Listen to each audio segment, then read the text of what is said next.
네. 2015년이 시작이 되었는데요.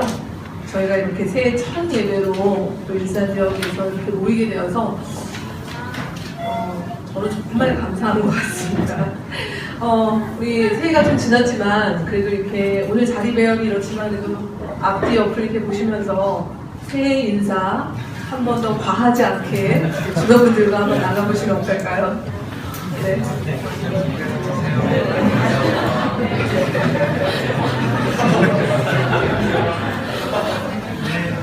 네. 오늘부터 우리 나들목 일산교회 주일 예배가 매주 시작이 됩니다. 저를 포함해서 이 자리에 계신 또 많은 분들이 지난 1년 저희가 준비하면서 또 하나님께서 우리 가운데 주신 감사와 감동이 커서 이 자리에 오시지 않았을까라는 생각을 해보게 됩니다. 근데 우리 나들목 일산교회가 개척되는 것이 우리나 또 몇몇 교회를 너무 사랑하시는 분들에게는 의미가 클 수 있을 것 같은데 요즘처럼 우리 진통 많은 우리 한국 사회를 살아가는 사람들에게 또 우리가 살고 있는 고향 파주 지역의 사람들에게는 우리의 개척이 어떤 의미가 있을까요? 제가 몇 달 전부터 참석하는 지역의 모임이 있습니다. 화요일 오전에 주로 아줌마들이 모여서 세월호 추모 리본을 이렇게 리본 고리를 만드는 모임입니다. 어쩌다 보니 이 모임에서 저희 부부가 목사인 것이 발각이 되었어요. 어찌나 질문 공세들이 많으시던지요. 네, 주로 많은 분들이 교회를 끊고 계신 분들이 정말 많으셨고요.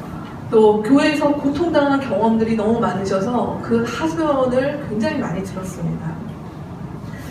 근데 그런 이야기를 듣고 이야기를 나누는 가운데 이제 어떤 분들이 궁금해서 물어봅니다. 나들목 일산교회에 건물이 어디 있냐고 물어봅니다. 그래서 저희는 건물이 없는 교회고 학교를 빌려서 모일 거고 지역사회와 소통하는 그런 교회가 되고 싶습니다 라고 이렇게 답을 했습니다. 근데 그 모임 가운데 있는 분이 이제 집에 가서 남편에게 이야기를 한 것 같습니다. 여보, 내가 하는 교회 목사님이 어떤 목사님이 교회를 개척하는데 건물이 없대. 그리고 학교를 빌려서 모인대. 라고 이렇게 얘기를 했습니다. 그 남편분이 어떻게 반응했는지 아세요? 거짓말. 그 여자분의 표정을 저는 너무 잊을 수가 없습니다. 정말 남편이 이런 말도 안 되는 얘기를 나한테 하다니 하는 표정으로 거짓말하지 말라고 그렇게 얘기했다고 합니다. 참고로 그 남편분은 교회를 다녔었는데 현재는 끊고 있는 상태에 계신 분입니다.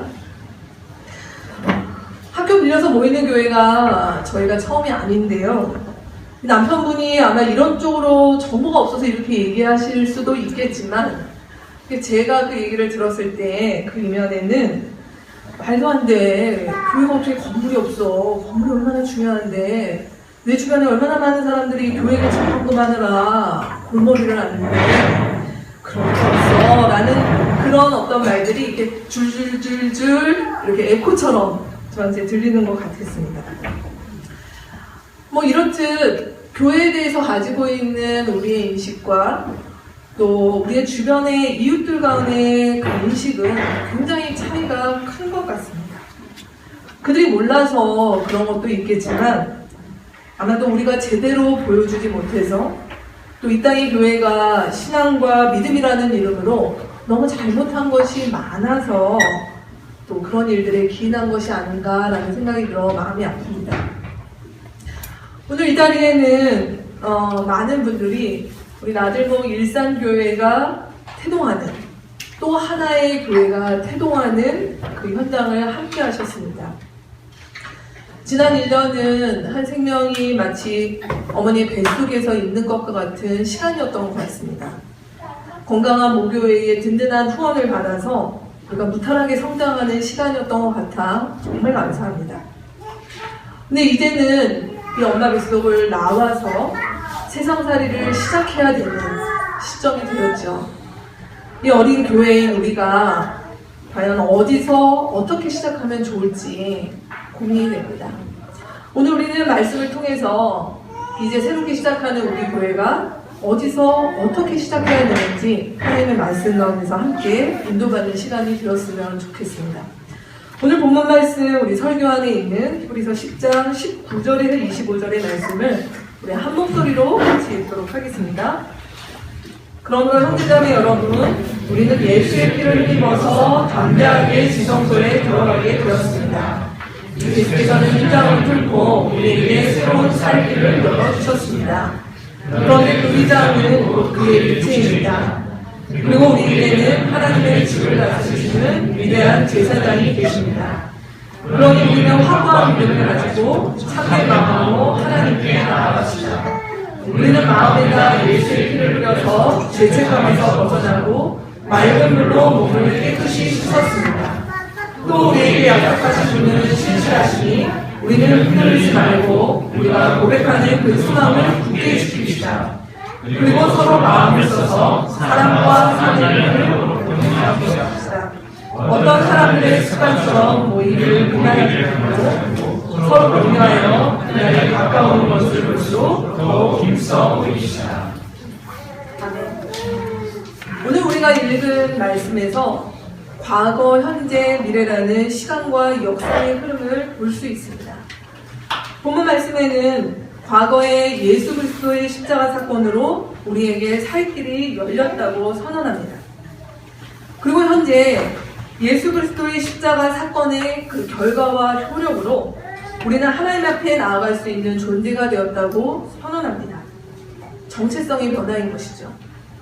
그리고 이 정체성의 변화로 인해서 새로운 삶을 선택하고 살아갈 수 있게 되었다고 말합니다. 오늘 본문에는 미래가 어떤 모습이 될지 구체적으로 설명하지는 않지만 우리에게 부여된 새로운 정체성과 삶의 방식은 미래와도 연결되어 있다고 말합니다. 기독교 신앙은 과거, 현재, 미래를 포괄하는 역사성을 지녔다는 것입니다. 주일 아침 왜 이렇게 어려운 이야기를 시작을 할까요? 그것은 바로 역사라고 하는 부분이 참 중요하기 때문에 그렇습니다. 역사는 여러분들이 다 아시겠지만 우리가 역사를 공부하고 역사가 우리 가운데 중요한 것은 그 역사를 통해서 우리가 누구이며 그리고 우리가 어떻게 살아야 되는지 알려주는 좌표와 같은 기능이 역사에 있기 때문에 그렇습니다. 예를 들어보죠. 이진아라고 하는 저를 알기 위해서 제가 그렇게 유명한 사람은 아니지만 저를 알기 위해서 여러분이 어떻게 하시면 저를 알 수 있을까요? 네, 물론 저를 겪어보면 이제 저를 알 수도 있겠지만 그냥 객관적으로 우리가 알게 되는 것은 한 사람을 알기 위해서는 제가 어떤 가정 배경에서 저의 가정의 역사가 어떠한지를 아는 것부터 또 더 나아가서는 만약 후대에 누군가가 저를 안다고 하면 이진아라고 하는 사람이 어느 시대에 어떤 나라에서 태어나서 살았는가라고 하는 것들을 아는 것이 중요할 것입니다. 혹시 이런 상상을 해보신 적이 있으신지 모르겠어요. 만약 우리나라에 남북분단이 없었더라면 또 군사독재를 겪지 않았더라면 지금 우리가 어떤 모습으로 살고 있었을까요? 이 자리에 계신 분들 가운데 이렇게 큰 역사적인 사건들을 직접 겪으신 분은 많지 않아 보입니다. 근데 이 역사적인 사건들은 사실 오늘날 우리 개개인의 삶에 여전히 지대한 영향을 미치고 있다는 것이죠. 어떤 사람들은 이 역사적 사건들로 이 시대까지 이익을 누리고 편하게 사는 사람들이 있습니다. 그런데 한편에서는 이 사건들로 인해서 대를 이어서 고통을 당하고 있는 사람들도 있는 것을 우리는 알고 있습니다. 이처럼 과거의 역사지만 그 역사는 오늘을 살고 있는 우리의 삶을 규정짓고 우리의 정체성을 형성하는 데 매우 중요한 것입니다. 기독교 신앙에 있어서도 이 기독교 신앙이 역사성을 띠고 있다고 하는 것은 굉장히 중요한 것입니다. 제가 오늘 이렇게 보니까 이 자리에 계신 많은 분들이 이미 기독교 신앙생활을 시작하고 하고 계신 분들인 것 같습니다. 여러분 어떻게 기독교 신앙을 받아들이게 되셨나요? 신비하고 황홀한 체험이 너무 많은 상태에서 기독교 신앙을 받아들이게 되셨습니까? 아니면 오랫동안 여러분이 득도하시기 위해서 수련을 하셨습니까?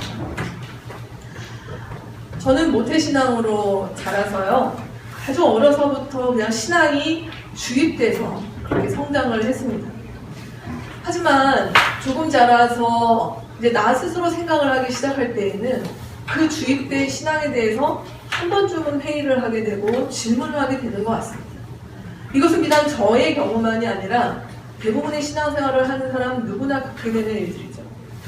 주로 그 질문들은 이런 질문들입니다. 내가 도대체 누구냐?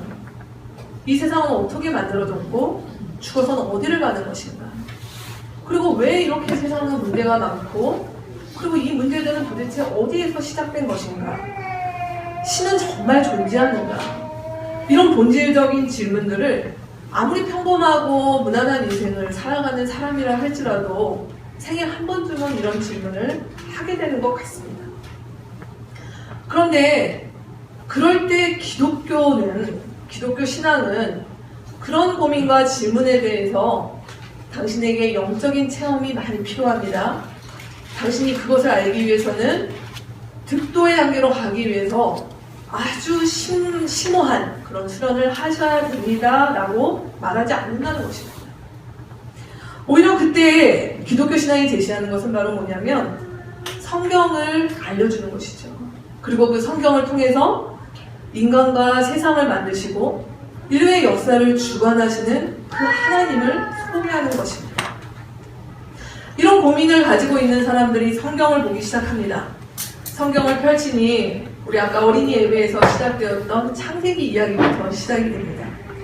우리가 살아보지 못한 창조 때 그 먼 과거의 이야기가 펼쳐지는 가운데 이 세상과 인간이 어디서부터 시작되었고, 그리고 이 깨어진 세상의 문제가 죄라고 하는 것에서 출발되었다는 것, 그리고 그 해결책으로 하나님이신 예수님이 이 땅 가운데 사람이 되셔서 오셔서 십자가를 지시고 그 문제를 해결하셨다라고 하는 그런 이야기가 펼쳐집니다.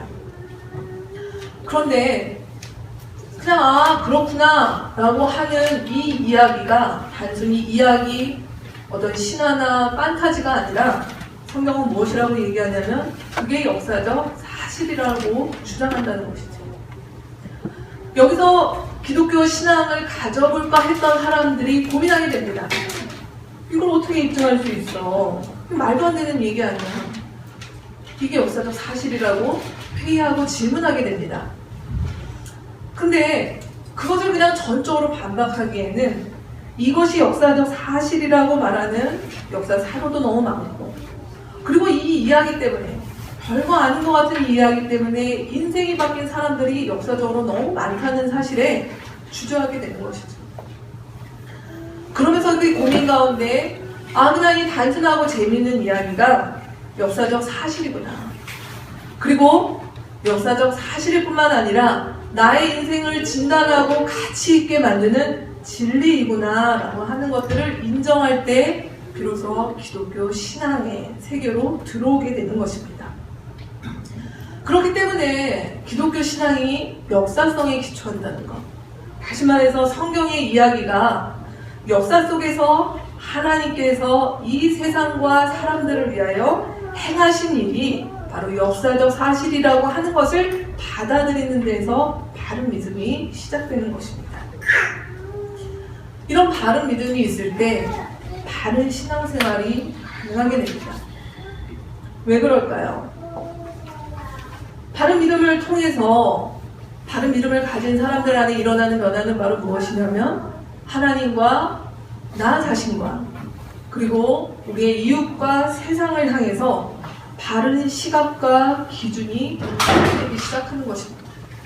그리고 그 바른 기준과 생각 속에서 내가 어떻게 사는 것이 바른 삶인지, 내가 어떻게 나를 제외한 또 나를 포함한 그 모든 관계들과 바른 관계에 들어가는 것이 무엇인지 깨닫기 시작한다는 것입니다. 저는 우리가 개척을 하면서 많은 일들을 하기보다는 바로 우리의 믿음, 성경이 이야기하고 있는 그 역사적인 믿음, 하나님께서 이 땅과 우리 인생 가운데 행하시는 일들이 무엇인지 그 토대를 분명하고 든든하게 하는 일에 우리의 우선순위가 있으면 좋겠습니다. 말씀을 이어가겠습니다. 오늘 말씀은 크게 두 부분으로, 우리 지금까지 나눴던 맥락 속에서 볼 때 크게 두 부분으로 나뉘게 됩니다. 예수 그리스도 안에서 우리에게 일어난 일들이 무엇인가, 그리고 두 번째로는 그 결과 우리가 할 일은 무엇인가, 이렇게 두 부분으로 우리가 같이 보도록 하겠습니다. 먼저 우리에게 일어난 일은 19절에서 22절 말씀에 잘 나와 있습니다. 여러분 설교 안에 있는 그 성경 본문을 같이 한번 보시면 좋겠습니다. 어떤 일들이 우리에게 일어났다고 말하고 있습니까? 19절에 보면 예수의 피를 힘입어 담대하게 지성소에 들어가게 되었다. 20절에는 예수께서 그의 몸으로 상징되는 휘장을 뚫고 우리에게 살 길을 열어주셨다. 21절에는 그 예수님이 우리의 위대한 제사장이 되셨다. 22절에는 예수의 피가 마음의 죄책감을 벗게 하고 맑은 물로 우리의 몸을 씻어주셨다라고 말합니다. 어렵습니다. 특히 오늘 교회가 처음이신 분들이나 성경이 낯선 분들은 이게 무슨 말인가 싶은 지점입니다. 약간의 부연 설명을 드리면, 오늘 이 본문의 배경은 구약 이스라엘 백성이 하나님께 예배드린 성막과 제사 제도를 이해할 때 우리가 이 말씀을 더 볼 수가 있습니다. 이 시간 이 내용을 자세히 설명하는 것은 어려울 것 같고요. 그런데 우리가 오늘 이 본문을 자세히 보시면, 만약에 예수 그리스도께서 이런 일들을 하지 않으셨다라면 어떤 상태가 지속되었을까를 말씀 속에서 볼 수 있게 됩니다. 다시 한번 말씀을 볼까요? 이제는 우리가 예수님이 이런 일들을 안 하셨다면 어떤 일이 일어나는가 보겠습니다. 19절에 보면 지성소에 들어갈 수가 없습니다. 20절에 새로운 살 길이 우리에게 주어지지 않았습니다. 그럼 뭘까요? 죽는 것 외에는 방법이 없다라는 말씀으로 보여줍니다. 21절에 위대한 제사장도 우리에게 없습니다. 22절에 죄책감에서 벗어나지 못하는 상태가 지속될 것입니다. 즉 무슨 이야기입니까? 우리에게 일어난 일, 우리가 하나님 앞에 나아갈 수 있는 존재가 되었다는 말은 전제가 있는 것이죠. 그 전제는 무엇인가요? 우리는 원래 하나님께 나아갈 수 있는 존재가 아니었다. 우리는 죽을 수밖에 없는 존재였다. 즉 한마디로 우리는 원래 죄인이었다 라는 전제를 내포하고 있는 것입니다. 이런 죄인을 위해서 예수께서 십자가에서 그 죄인들의 죄값을 대신 치르심으로 죄인이 의인이 되었습니다. 정체성의 변화가 생겼고 그가 새로운 존재가 되었다는 것입니다. 설교 안에 있는 고린도서 5장 17절, 여러분 유명한 구절인데 다 아시죠? 우리 한 목소리로 한번 읽어볼까요? 그런즉 누구든지 그리스도 안에 있으면 새로운 피조물이라. 이전 것은 지나갔으니 보라 새 것이 되었도다. 우리가 잘 아는 바울 사도의 선언입니다. 그가 무엇이라고 얘기합니까? 그리스도 안에 있으면 그리스도의 보혈로 말미암아 새로운 피조물이 되었다라고 하는 선언이죠. 이 선언이 바울의 선언이 아니라 나의 선언이 되고, 이 시간 이 선언이 나의 고백이 된 사람들, 우리는 그들을 일컬어 그리스도인, 하나님의 백성, 하나님의 자녀라고 부르게 됩니다. 제가 좀 TV를 좋아합니다. 그래서 절제를 참 하려고 하는데 한번 보면 리모컨이 이렇게 손에 붙어 있는 것 같아요. 굉장히 좋아하는데, 제가 TV 보는 방식이요, 이렇게 쭉 보는 게 아니라 계속 돌리면서 이렇게 프로그램을 좀 섭렵하는 그런 특징이 있습니다. 근데 제가 가끔 보는 프로그램 중에 하나가 렘미인이라고 하는 프로그램이 있습니다. 여러분 아시나요? 렘미인 프로그램? 그 프로그램이 뭐죠? 주로 얼굴이나 신체에 굉장히 심각한 손상이 있었던 어떤 사람이 그 일로 인해서 평생 어려움을 겪습니다. 근데 이 사람이 용기를 내어서 이 프로그램에 자기 사연을 보내요. 그래서 거기서 당첨이 되면 이 프로그램에서 뭘 해주냐면 그 사람의 전신 성형을 무료로 해주는 것입니다. 그러면 이 프로그램은 어떻게 되죠? 그 사람이 전신 성형 수술을 하고 얼마간의 회복 기간을 거친 다음에 정말 TV에 나왔으니까 아주 의상과 메이크업을 아주 아름답게 하고 무대에 등장하게 됩니다. 의상과 메이크업이 화려한 것도 있지만 정말 놀라게 돼요. 이게 그 사람이었나? 정말 우리나라의 성형 수술을 기술하는 정말 월등한가? 감탄하게 됩니다. 너무 아름답고 그 사람이 전에 가지고 있었던 장애와 이 모든 것들이 말끔히 해소가 된 모습으로 무대에 등장하게 됩니다. 사회자와 방청객들을 이제 카메라로 잡아주는데 다들 막 경악을 하는 것이죠. 와, 막 이렇게 경악을 합니다. 근데 더 놀라운 것은 그 장애로 얼굴의 장애뿐만이 아니라 그것이 몸과 마음의 장애가 되었던 사람이 정말 그 사실을 받아들이며 막 눈물을 쏟고 울 때가 많이 있습니다. 그리고 이제 거기에서 더 극적인 장면이 연출되죠. 가족들과 상봉을 하게 합니다. 이상가족 상봉 저리 가라로 막 붙잡고 울고 이렇게 바뀐 것에 대해서 막 좋아하는 그런 모습이 이렇게 방영이 됩니다. 저는 이제 이런 프로그램 보면서 이렇게 같이 눈물 흘리는 그런 편인데 저한테 감동은 그 장면이 된 것이 감동이기도 한데 그 다음 모습이 사실은 더 감동이에요. 그 다음에 이제 어떤 이야기들이 나오냐면 그렇게 렘민에서 수술을 했던 사람들이 이제 몇 달 후 그들의 일상에 복귀해서 전에는 그들이 장애 때문에 가지지 못했던 그 관계, 그 일터, 그 평범한 삶 속으로 그들이 너무나 자연스럽게 들어가서 살아가는 모습을 볼 때 저 평범함이 어떤 사람한테는 그냥 너무 일상인데 이 사람들한테는 얼마나 간절했었을까. 근데 그런 기회가 제공된 것으로 이 사람의 존재가 달라졌을 뿐만 아니라 그 사람의 관계 자체가 바뀌는 그 모습을 볼 때 너무나 감동이 됩니다. 저는 렘미 같은 일이 우리 기독교 신앙 안에도 있는 것 같습니다. 주님이 우리를 위해서 하신 일이 무엇인가요? 우리가 죄인이었기 때문에 감히 하나님 앞에 나아가 그분과 관계 맺을 수 없는 자들이었던 저희들입니다. 그것이 우리 어떤 노력이나 아니면 수행이나 어떤 체험으로 그 일들은 대체될 수 없는 그런 갭입니다. 근데 그런 우리에게 예수께서 오셔서 당신의 보혈로 우리를 그저 무료로 새롭게 해주셨다는 것입니다. 그리고 그렇게 새롭게 된 우리를 의인이라 부르시고 그리고 하나님과의 관계가 회복되는 자리에 우리를 새롭게 해주셨다는 것입니다.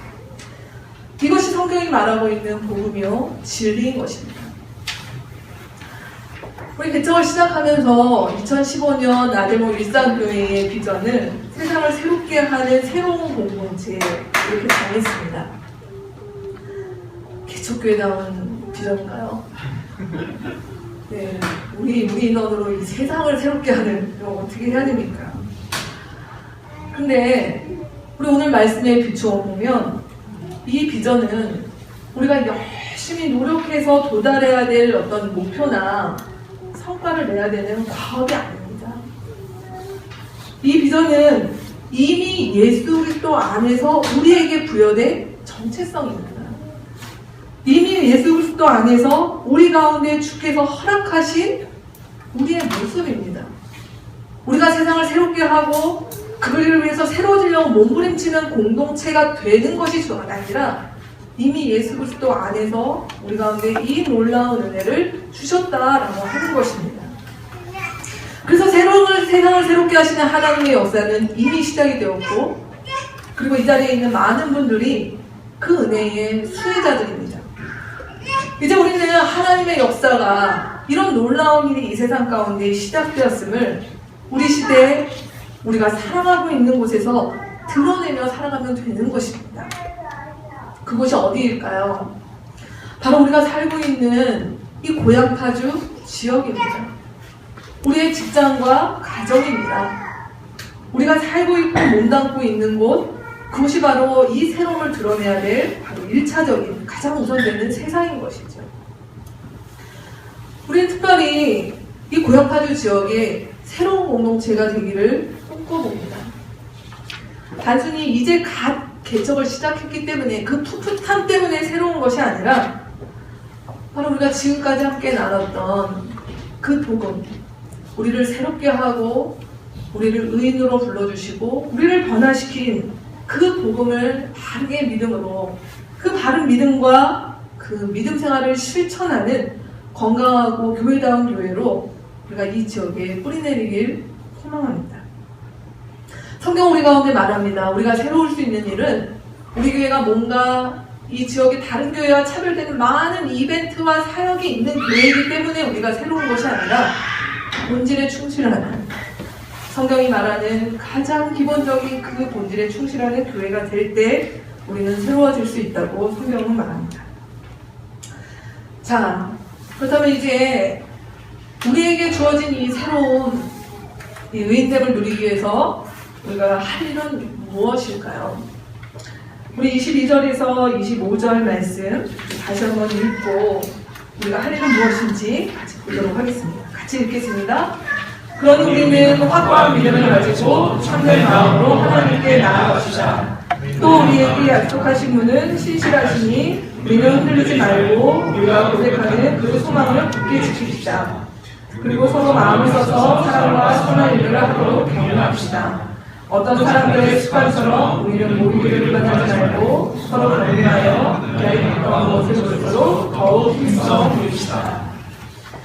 오늘 본문에서 우리가 할 일이 무엇인가 한 단어로 표현하면 그것은 바로 동행인 것입니다. 동행. 동행에도 여러 수준이 있는 것 같습니다. 제가 속한 대화가정교회에서 어제 작은 돌잔치를 했습니다. 작년 이맘때 태어난 우리 은재라는 우리 아이의 돌잔치를 우리 가족교회 드리면서 작게 했습니다. 얼마 전까지 이렇게 기어다니던 아이였는데요. 요즘 이제 걸음마를 시작해서 이게 손잡아주면 얼마나 잘 걷는지 막 빠긋빠긋 웃으면서 너무 귀엽게 걸어다니는 모습을 보게 됩니다. 언제 이렇게 됐나라고 싶은데 이제 조만간 있으면 이 아이가 이제 뛸 것이겠죠. 그리고 언젠가는 또 저랑 이렇게 달리기도 하면서 저보다 더 빠르게 달리는 그런 날도 있을 것 같습니다. 지금은 이 아이랑 교감하는 것이 많지 않은데 또 이 아이가 좀 크면 생각과 감정을 교감하고 또 그 속에서 얘랑 동행하는구나 하는 그런 느낌을 받을 때도 있을 것 같습니다. 하나님과의 동행이라고 하는 부분이 같은 맥락에서 볼 수 있을 것 같습니다. 이 가운데 어떤 분들은 하나님과의 동행이 이제 막 걸음마를 하는 아이의 모습과 같은 모습으로 하나님과 동행하는 분도 있을 것입니다. 또 어떤 분들은 하나님과 함께 달리는 법을 알아가는 그 기쁨을 누리고 있는 분들도 있을 것 같습니다. 걷고 뛰기만 하는 게 동행일까요? 우리가 방금 읽은 본문 말씀에 보면 23절에 어떨 때는 우리의 동행 가운데 흔들림을 겪는 때도 있습니다. 근데 성경은 그때도 동행이라고 말합니다. 25절 말씀처럼 우리가 이렇게 가고 있지만 모이기를 중단하고 싶을 때도 있습니다. 하지만 23절의 말씀에 의거하면 우리의 이 동행은 우리가 주도하는 것이 아니라 우리의 손을 잡고 가시는 하나님의 신실하심이 동행을 주도한다고 오늘 말씀하고 있습니다. 그러니 이 자리에 계신 그리스도 안에 들어온 형제자매 여러분, 먼저 우리가 올해 하나님과 동행하는 삶을 일상에서 누리는 일들을 여러분이 배워보셨으면 좋겠습니다. 올해 나들목 일산교회 우리가 시작하면서 하나님과 우리 공동체가 첫 번째로 같이 실천하고 싶은 것이 바로 이 하나님과 동행하기 위해서 말씀과 기도로 깊어지는 개인과 가정이 되기를 원합니다. 설교 안에 적은 것처럼 이런 일들을 좀 해봤으면 좋겠습니다. 매일 우리의 삶 가운데서 말씀을 묵상합니다. 일주일에 한 번은 우리 가정교회 식구들과 함께 같이 예배드리는 일들이 자리 잡혔으면 좋겠습니다. 또 매번 시도했다 잘 못하게 되는 성경 통독, 우리가 올해는 꼭 달성 한번 해봤으면 좋겠습니다. 이를 위해서 우리가 개척을 시작하면서 이미 우리의 말씀 묵상을 서로 돕고 또 나눌 수 있는 일들을 우리 홈페이지나 카카오 그룹 통해서 우리가 하고 있습니다.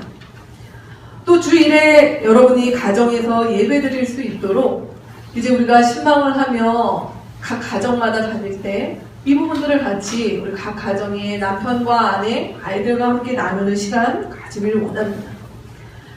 또 우리 안에 우리의 다음 세대인 우리 아이들이 어려서부터 이런 신앙생활을 자연스럽게 배워갈 수 있도록 묵상자료도 이미 나눠드렸죠. 몇몇 가정들 속에서 이 일들을 하면서 굉장히 큰 기쁨이 있는 것 같습니다. 감사합니다.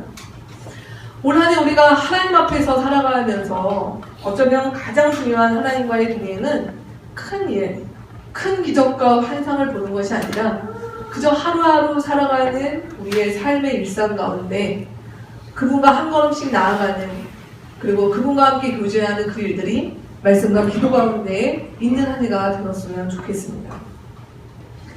근데 성경은 이 하나님과의 동행이 개인의 몸만이 아니라 공동체와 함께 동행하라고 오늘 본문에 말씀하고 있습니다. 우리가 방금 읽은 22절에서 25절 말씀에 제일 많이 등장하는 단어가 무엇이라고 보십니까?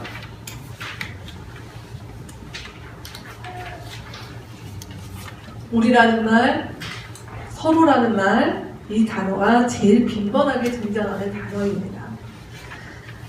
그리스도 안에서 새로움을 입은 자들은 하나님과의 바른 관계가 나에게서 시작된 것에서 이렇게 머물러 있지 않고 나에게서 시작된 바른 관계를 통해서 우리의 주변과 우리의 이웃과 세상을 향한 바른 관계로 이것이 자연스럽게 확장되어집니다.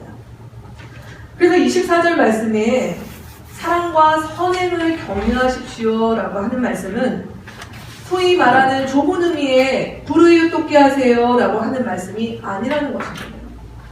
이 말씀 속에는 무슨 의미가 있냐면 이 세상에 속한 모든 것, 우리가 살고 있고 일하고 있고 매일의 일상을 누리고 있는 삶 가운데 하나님과의 바른 관계에 그 모든 것들이 들어갈 수 있도록 도우십시오. 그 일을 위해서 활동하십시오. 나뿐만이 아니라 우리 가정이, 나의 앞집이, 우리 주변의 이웃이, 이 자연이, 그리고 이 나라가 하나님과의 바른 관계에 들어갈 수 있는 일들을 여러분 도모하십시오. 그래서 그 활동의 내용 중에는 그것이 복음의 전도로 표현될 수도 있습니다. 또 건강한 가정을 세우는 일일 수도 있습니다. 또 우리의 일터가 건전하고 보람된 곳으로 만드는 일에 우리가 열심을 내는 것일 수도 있겠습니다.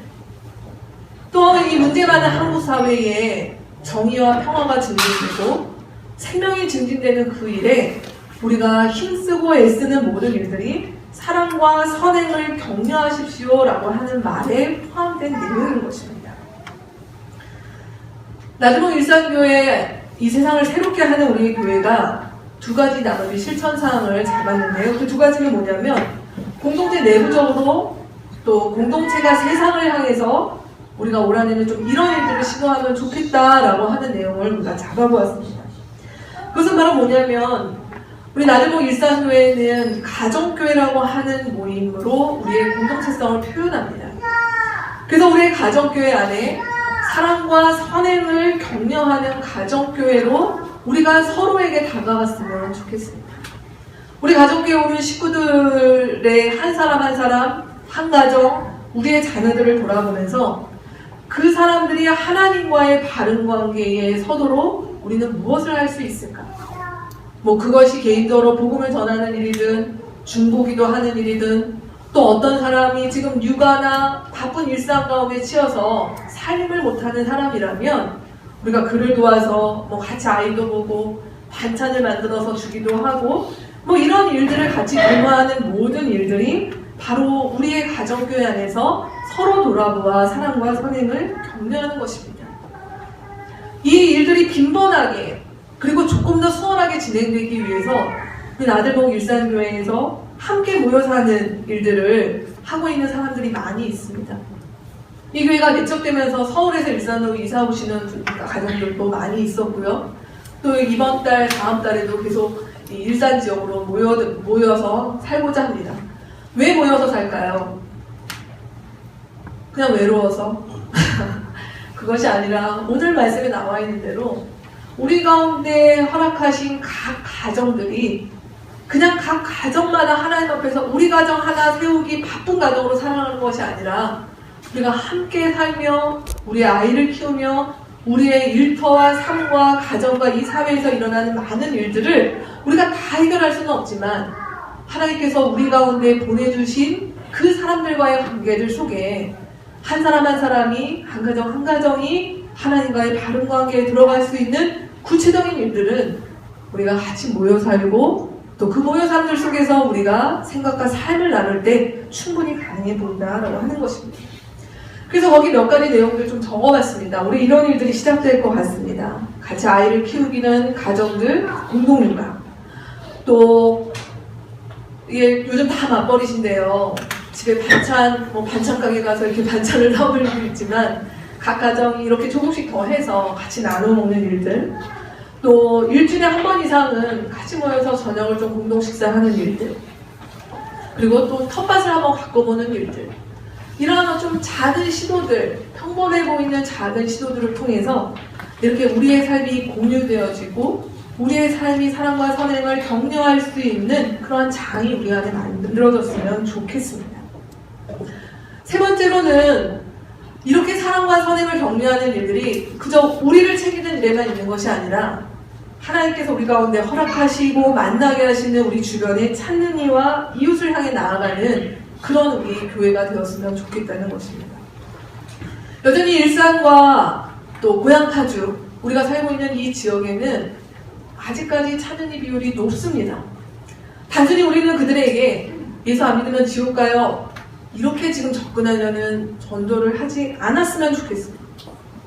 우리는 이 지역 가운데 있는 많은 찾는 이들이 삶과 인생과 일터와 이 사회 속에서 어떤 고민과 아픔이 있는지 우리는 같이 그 일들을 나누고 같이 아파하고 때로는 같이 연대하는 가운데 그들의 삶 가운데 이 깨어진 세상을 회복하러 오신 그 예수 그리스도의 놀라운 은혜가 자연스럽게 흘러들어갈 수 있는 그런 매개와 다리가 우리가 되었으면 좋겠습니다.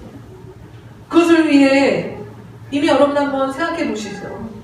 여러분의 앞집에 사는 이웃, 우리 아이를 어린이집 보낼 때 만나게 되는 학부모들, 이렇게 만나고 하는 사람들 가운데 하나님께서는 이미 우리 가운데 이웃으로 주신 찾는 이들이 있을 것입니다. 그들을 위해 같이 기도하고 또 우리가 할 수 있는 부분들을 섬기고 그리고 가능하면 한 번쯤 우리의 모임 가운데 초대하는 일 올해 우리가 시도해보면 좋겠습니다. 그뿐만 아니라 이 고향 파주 지역에 있는 사실은 많은 이주 노동자와 결혼 이주 여성들이 정말 많이 있습니다.